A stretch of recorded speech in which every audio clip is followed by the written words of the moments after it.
Hello student, आश्रित दल में आपका स्वागत है। आज हम कक्षा 10वीं के इतिहास का तृतीय अध्याय भूमंडलीकृत विश्व का बनना का भाग 8 देखेंगे। तो चलिए बच्चों स्टार्ट करते हैं। आज हम देखेंगे भारत से अनुबंधित श्रमिकों का जाना। आज हम देखेंगे कि किस तरीके से अनुबंधित श्रमिकों के उनकी सामाजिक, आर्थिक और उनकी सांस्कृतिक जो है गतिविधियों को, उनकी स्थिति को समझने का हम प्रयास करेंगे। तो चलिए बच्चों शुरू करते हैं। भारत से अनुबंधित, जिसे कि गिरमिटिया एक वर्ड जो है, एक शब्द इसके लिए प्रयोग किया जाता है। श्रमिकों को ले जाया जाना भी 19वीं सदी की दुनिया की विविधता को प्रतिबिंबित करता है। देखिए क्या था कि जो यूरोपियन कंट्री थी जिनकी बहुत सारी कॉलोनी थी, जैसे कि हम उदाहरण के तौर पे इंडिया की बात करते हैं। इंडिया जो है वो ब्रिटिश की एक कॉलोनी थी।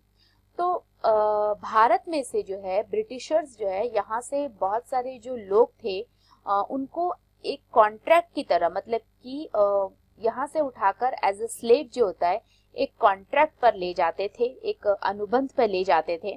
और यह एक प्रकार की दास प्रथा जिसको हम कह सकते हैं।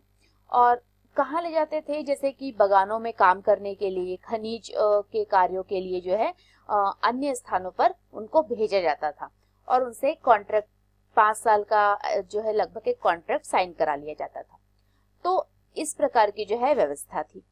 अब एक यहाँ पे शब्द लिखा हुआ है गिरमिटिया। गिरमिटिया से आप क्या समझते हो बच्चों? क्या था कि कॉन्ट्रैक्ट मतलब अनुबंध के तहत जो होता है, जब मजदूरों को कैरिबियाई द्वीप समूह या फिर मुख्य रूप से जो होता है मॉरिशस वगैरह जो है जब भेजा गया था, इन क्षेत्रों में जब भेजा गया भारत से, तो वो लोग जो थे चूंकि वो पढ़े लिखे भी नहीं थे और उनको जो होता है एक एग्रीमेंट जो है वो साइन किया गया था। अब चूंकि एग्रीमेंट एक मतलब थोड़ा सा जटिल वर्ड था और इंग्लिश का वर्ड था और जो लोग थे वो मुख्य रूप से भोजपुरी और अवधी भाषा बोलने वाले जो लोग थे, तो वो एग्रीमेंट ना बोल के जो होता है उसे गिरमिट गिरमिट कहने लगे थे। तो जब भी कोई व्यक्ति एक दूसरे से मिलते थे तो वो कहते थे कि तुम जो होता है वो गिरमिट हो, तुम गिरमिट हो, इस तरीके के जो है वर्ड यूज करते थे। तो बाद में जो होता है यही आगे चल के गिरमिटिया बन गया था।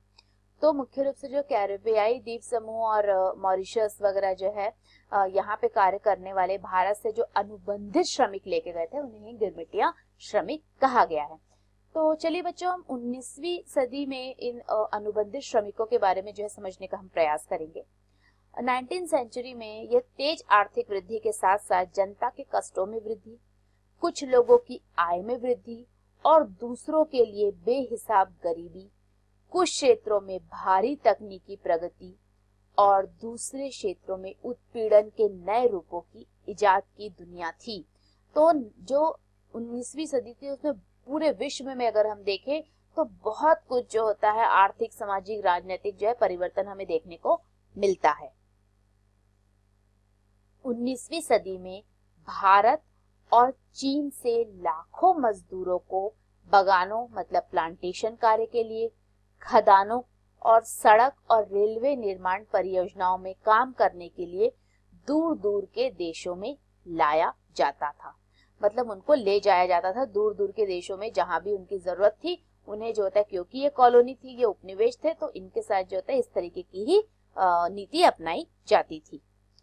भारतीय अनुबंधित श्रमिकों को खास तरह के अनुबंध या एग्रीमेंट के तहत ले जाया जाता था। मतलब उनसे एक कॉन्ट्रैक्ट साइन होता था। इस अनुबंध में यह शर्त होती थी कि यदि मजदूर अपने मालिक के बगानों में 5 साल तक काम कर लेंगे तो वह स्वदेश लौट सकते हैं। मतलब 5 साल का एक कॉन्ट्रैक्ट था, अगर 5 साल तक वो जो होता है बगानों में और खदानों में काम करते हैं तो फिर वो वापस अपने देश जा सकते हैं। इस तरीके की बात इसमें कही गई थी। भारत के ज्यादातर अनुबंधित श्रमिक मौजूदा पूर्वी उत्तर प्रदेश, बिहार, मध्य भारत और तमिलनाडु के सूखे इलाकों से थे।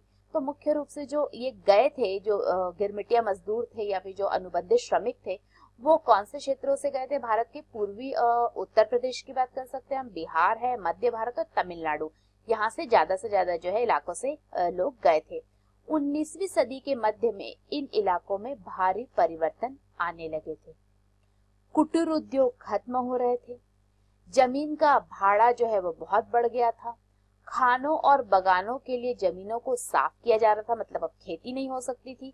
और इन परिवर्तनों से गरीब के जीवन पर गहरा प्रभाव पड़ा था। जो किसान थे, जो गरीब लोग थे, उनके जीवन पर इससे बहुत ज्यादा प्रतिकूल प्रभाव पड़ा था। वे बटाई पर जमीन तो ले लेते थे, ठीक है, जमीन जो है वो खेती करने के लिए तो ले लेते थे, लेकिन उनका भाड़ा नहीं चुका पाते थे। और उससे क्या होता था, अगर वो भाड़ा नहीं चुका पाएंगे तो उनपे कर्ज चढ़ने लगा और काम की तलाश में उन्हें अपने घर बार छोड़ने पड़े थे। भारतीय अनुबंधित श्रमिकों को मुख्य रूप से कैरिबियाई द्वीप समूह में, जिसमें कि ये क्षेत्र थे मुख्यतः त्रिनिदाद, गुयाना, सूरीनाम, ये सब जो कैरिबियाई द्वीप समूह के जो जगह थी वहां पे ले जाया गया। मॉरिशस और फिजी ले जाया जाता था। तो मुख्य रूप से जो श्रमिक थे इन क्षेत्रों में उनको ले जाया गया था। तमिल अप्रवासी सिलोन और मलाया जाकर काम करते थे। जो तमिल अप्रवासी थे वो सिलोन और मलाया जाकर कार्य करते थे। बहुत सारे अनुबंधित श्रमिकों को असम के चाय बागानों में काम करवाने के लिए भी ले जाया जाता था। उसके अलावा जो कुछ लोग थे उन्हें असम के चाय बागानों में भी कार्य करने के लिए ले जाया गया था। मजदूरों की भर्ती का काम मालिकों के एजेंट किया करते थे। जो उनके पास एक एजेंट होते थे और वो जो है मजदूरों की भर्ती करते थे। क्या एजेंट क्यों कार्य करते थे? क्योंकि उससे उनको कमीशन मिलता था।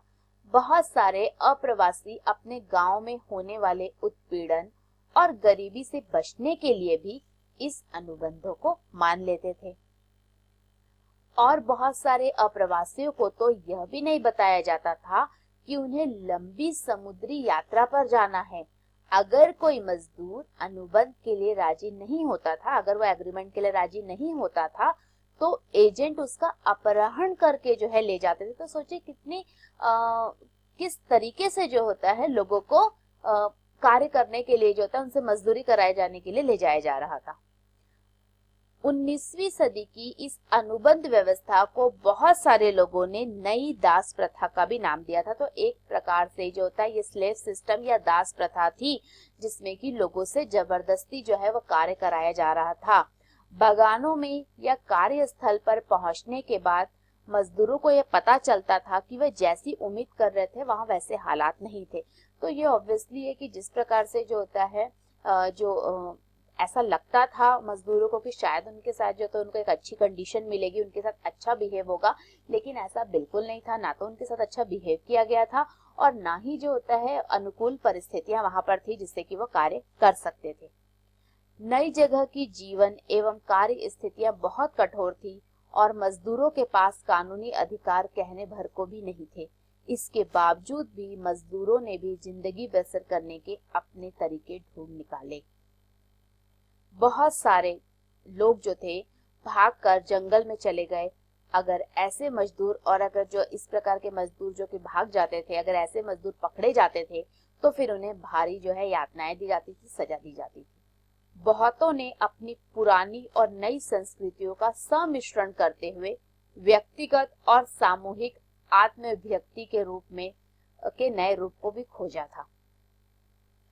त्रिनिदाद में मुहर्रम के सालाना जुलूस को एक विशाल उत्सवी मेले का रूप दे दिया गया और उस मेले को होसो मतलब इमाम हुसैन के नाम पर जो होता है नाम दिया गया और उसमें सभी धर्मों और नस्लों के मजदूरों ने हिस्सा लिया।